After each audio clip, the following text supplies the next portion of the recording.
This is going to be my first pregnancy vlog, and I am currently 18 weeks pregnant. Yesterday was, no, Sunday. 18 weeks and 2 days. Sunday was the first day of the 18 weeks. So I've waited to do this mainly because my first trimester was kind of really easy breezy. I didn't have too many issues. I have morning sickness to a certain degree. I was able to control it very well. I figured out what worked for me, and once I figured it out, I was fine. I didn't have like afternoon sickness or evening sickness. So, and for the most part, I mean, I didn't know I was pregnant except for, oh my gosh, my cha-chas, my babies. They were like, when I say immense pain, I mean just pain, because I conceived in October, around about October. I found out I was pregnant like right before Thanksgiving. So yeah, and which means it was cold, really chilly outside, very cold. And boy, oh boy, the weather does a doozy on your breast when you're pregnant. And I mean, it's very different from menstrual cramps. Menstrual tenderness. I mean, my nipples, I wanted to just chop them off and be done with it. It hurt so bad. It was like this real severe tightness. And I had like minor heartburn during the my first trimester, and I also had this crazy headaches during my first trimester. So I just had to avoid putting my hair up, and for the most part it eased it. And I just had to continue to eat more fruits and vegetables in my diet. My first trimester, I love pizza. Pizza, pizza, pizza, pizza, pizza. I could eat it for lunch, I could eat it for dinner, and I was happy. But my husband won't let me, so I didn't. But pizza and oxtails, oh god, oxtails were like, ooh, yummy. And up until when I was pregnant, I was a vegetarian. I've been a vegetarian for a couple of years now. But now, ooh, meat is like my best friend. I try to do it once, only once a week. You know, hey, it happens. So I'm loving meat and I'm loving pizza. And well, actually, I don't really love pizza that much anymore. I was loving ginger ale too, because I wasn't drinking soda for like years now, just because I have very oily skin and it tends to break out my skin even more. So soda I kind of stayed away from. But now, you know, I have bouts of like dizziness, not nausea, but dizziness, and the ginger ale kind of brings me back to reality. So the first trimester was good. I didn't have any major complaints. I was just really tired. Working out was like the furthest thing from my mind, and which was kind of disappointing because I was really into working out for a while. But now I'm really back into it. I was still doing my yoga pretty consistently. So, I was really gassy in my first trimester. And I'm still pretty gassy right now. I have to watch what I eat. But unfortunately, during pregnancy, they want you to eat a lot of green leafy vegetables. And like, I love broccoli. I love to eat chopped salads. And I love those things. But I get really gassy afterwards. And it's just uncomfortable. Because it's not like you just have to fart. Excuse my language. Yeah.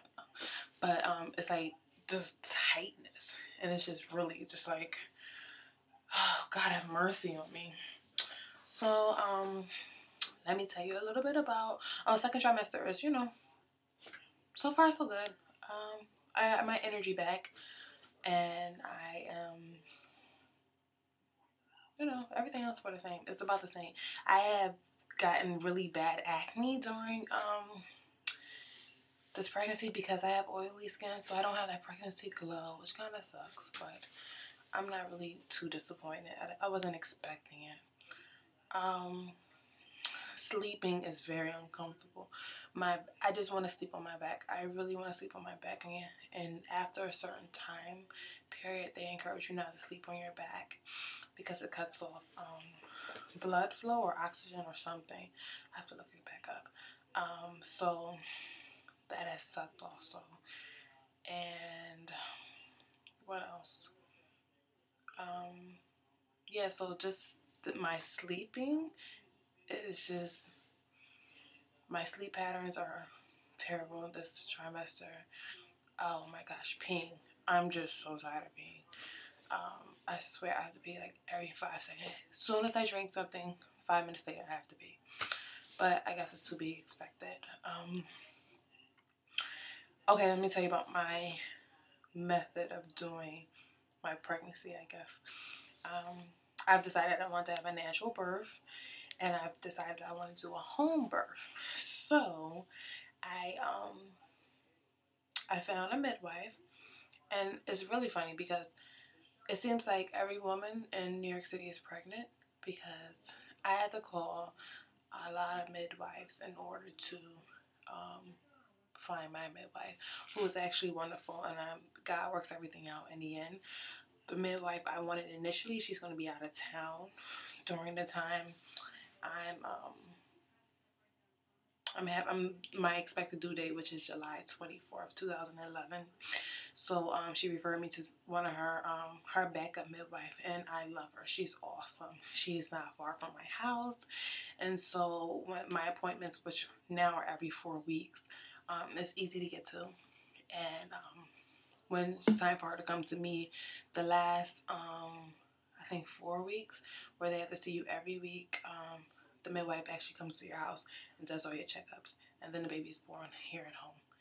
And so like my initial visit with her was awesome. I think me and my husband stayed in her office for like an hour and a half, almost 2 hours talking. It was really great.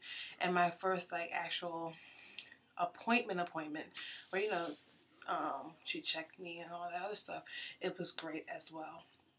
I was there for about an hour, and you know, just told her everything. So I'm really excited to see how this is going to go. This is my first child, so I'm just like nervous, but she makes me feel very comfortable. And I'm not too far from a hospital, and I'm in good health, and so I'm not expecting you know, a bad pregnancy or a complicated pregnancy. Right now it's low risk, no risk at all. So if, you know, things change, and of course my plans will change. So but I want to do no meds, and I really don't want to do a hospital environment. Initially I went to a OBGYN, well OB, for my services, and sorry, my computer, horrible to say the least. He was very just insensitive. I mean, didn't ask any questions really. I had to volunteer the information, and then didn't ask me if I had any questions. I mean, literally one appointment lasted 5 minutes. Heard the baby's heartbeat, and that was that. Because I was having some cramping at the beginning of my pregnancy, so I was worried because I have a history. Well, it's not a history. I've had ovarian cysts, and so I was just worried, you know. And come to find out, I have thyroids. No, sorry, fibroids in my uterus. And he said it's so carefree. I'm like, well, what the hell are fibroids? Like, I mean, and normally women don't know about it until they end up pregnant. And unfortunately, African American women tend to have a higher or greater chance of having fibroids. So it's something I needed to educate myself about, and he wasn't giving me any education. But I'm a teacher, so therefore I did my research, and there's nothing you can really do about it. So I'm just praying, eating healthy, and, you know, working out and doing the best that I can do. It's in God's hands. And I was also worried because I have the sickle cell trait. I don't have sickle cell, I have the trait. And my husband, he didn't know if he had the trait or he didn't have the trait. He said he didn't, but I didn't trust him. But that he doesn't have the trait, so I'm happy. about that as well. So let me see, what else can I tell you. I hope to do weekly updates. Life right now is just really crazy. Like I'm currently getting a second master, so not only am I working, I'm in school, and my insurance sucks. So I have this whole dilemma about insurance right now that I will update you hopefully next week about, because maybe there'll be some progress. But as of right now, I'm not worrying about it. And you know, I'm just really excited to be a mommy. And I went to the dentist today. Oh, terrible. Everyone, before you decide to have a child, just make sure all the cavities are, you know, checked out, because my dentist had a real attitude about me having a cavity because he didn't want to take an x-ray, which I was very thankful for. But then the they have to give you a needle because he had to take out the filling to see whether or not I needed a root canal. And I mean, it was just terrible. He had a serious attitude because he could not take an x-ray. He had to do all this extra work. So, ladies, please, make sure your teeth are hooked up before you get pregnant. What else can I tell you? Alright, and so I guess one of my major concerns are I have a hernia. I had an umbilical hernia as a baby. That's a titty tot. And I had surgery on it when I was about 8 or 9. And so it left a scar. And, you know, it gave me an innie instead of an outie. But it's like huge. And there's a huge risk. Well, it's not a risk. It's going to happen. It might, well, it's a possibility that it might tear. It's a high possibility that it might tear. So that's another kind of worried about, because then that means I have to get surgery again. And who wants to have surgery, honestly? But, hey, that's for the moon. So I'm excited to, honestly, I have so many questions I want to ask all you mommies out there, soon-to-be mommies, and, you know, expecting mothers, and who can't wait to be expecting mothers. Just about what your experiences are about registries, and what are your products you can't live without. I'm very, like, an organic person. I mean, my child is not doing Johnson & Johnson because I don't like a lot of the chemicals they use in their products. And so just share some recipes and all those other stuff. So I look forward to getting to know you ladies. I'm gonna show you my umbilical hernia. I just ate, so my stomach is a tad bit big right now. But no, I did just start gaining weight. My stomach just popped out like out of nowhere. So I'm gonna show you my stomach, and then I'll say ta-ta until later. All right. So this is my stomach. Yep, that's the bambino. And that's my hernia. Try to get a little bit closer. You see? That's the scar. Sorry. That's the scar underneath. And then it's like all up in there. Yeah, it's huge. So, soon we will chat again. And please subscribe and